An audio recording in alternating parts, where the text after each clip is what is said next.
Hello and welcome to our special feature, ZingHR presents Purpose-Driven HR for Business Outcomation, partnered by ET Now.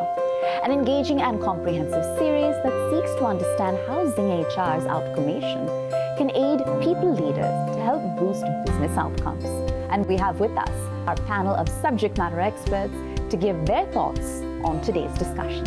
Demystifying Purpose-Driven HR for Business Outcomation.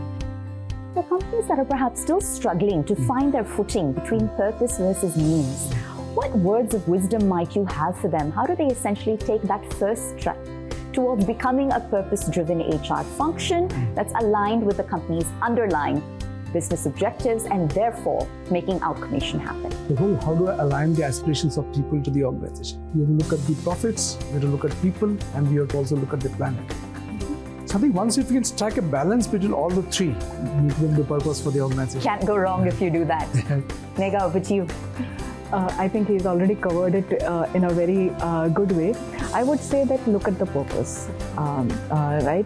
And drive your own, make your own purpose as well. Every single employee in the organization should have a purpose. That's where you bring commitment and engagement in your life.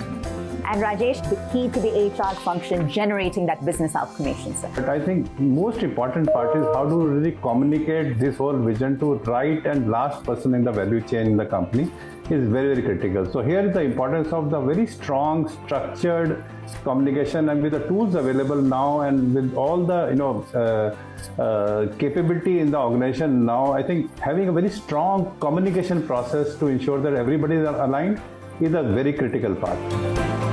Catch the special feature series on ET Now.